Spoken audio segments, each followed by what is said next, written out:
माना कि संख्या एक से है, लड़कों की संख्या एक से है, समझे ना। तो लड़कों की संख्या दिया गया नहीं है, ठीक है।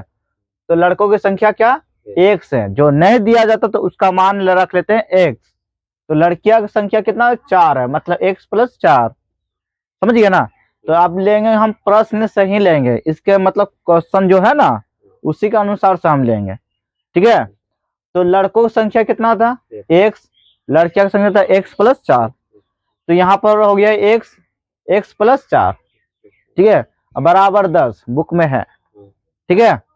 उसके बाद स्क्वायर इसको जोड़ेंगे तो कितना होगा 2x प्लस 4, है ना, बराबर 10।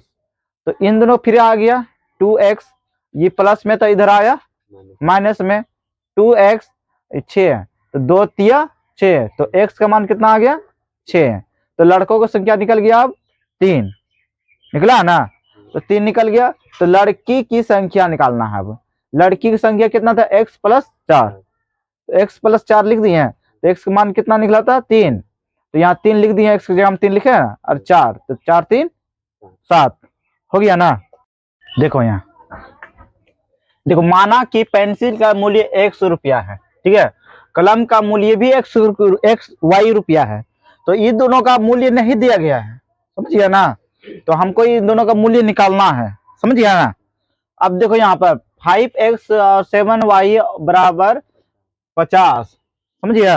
तो उसके बाद देखो एक और लिया समीकरण, फिर से 7x 5y बराबर 40, समीकरण ये 2 हुआ, ये 1 हुआ, ये 2 हुआ।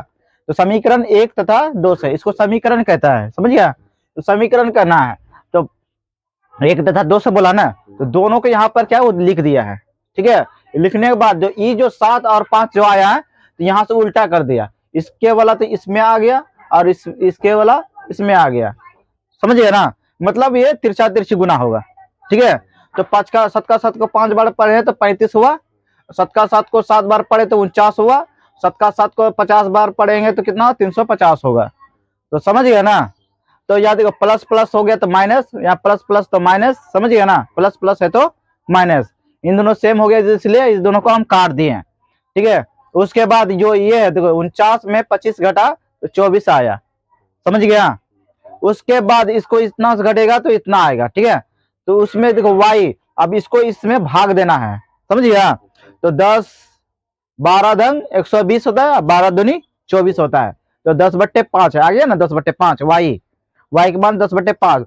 फिर दोनों में भाग लग रहा है 2/5 में, इससे इससे भाग देगा तो कितना 5, तो y आ गया 5, समझ गया ना, y के निकल गया। तो हमको निकालना है क्या x का, मतलब पेंसिल का, समझ गया ना। ये y का मतलब कलम का निकल चुका है, ठीक है। उसके बाद समीकरण 1 में y का मान रखने पर, समीकरण 1 में y का मान रखने पर, देखो समीकरण 1 में जो यहाँ है ना समीकरण 1, इसको पूरा हम लिख लेना है, यहाँ पर पूरा लिखे है ना, ठीक है। उसके बाद समीकरण 1 में y कहाँ पर, यहाँ पर है ना, तो 5 आया था ना y का मान, तो यहाँ पर 5 लिख दिए, ठीक है। 5 लिख दिए बाद 5x प्लस 7 पचे 35, 50, 5x बराबर 50 माइनस 35 हो गया, इसको प्लस था इधर बजा माइनस हो गया, तो इसको भाग लगा 5 तिया 15 आ गया, तो x मान 3।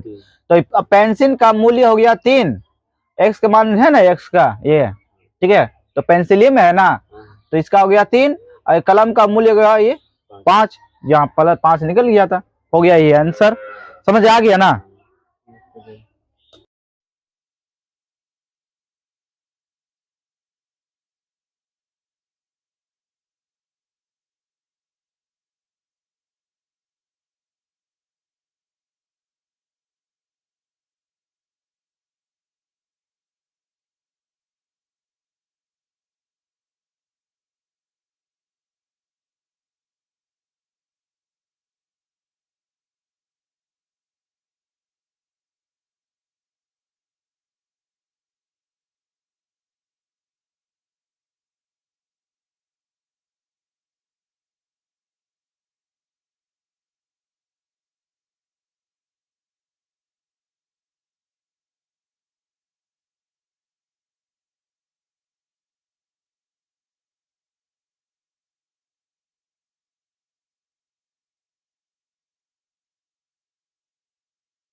चलो देखो यहाँ पर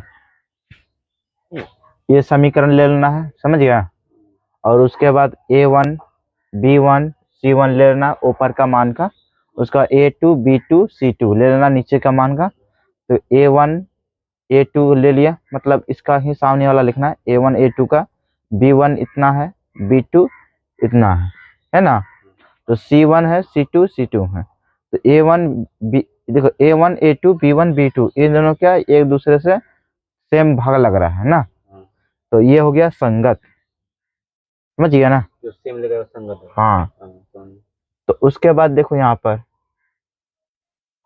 ये जो है इस A1 A1 B A2 ले लिया, B1 B2 B2 C1 C2।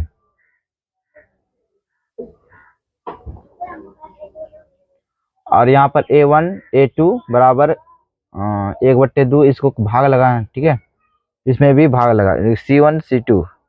तो ये दोनों क्या है एक दूसरे पर प्रतिच्छेद कर दिया, मतलब दोनों कट रहा है, तो यह हो गया असंगत, ठीक है।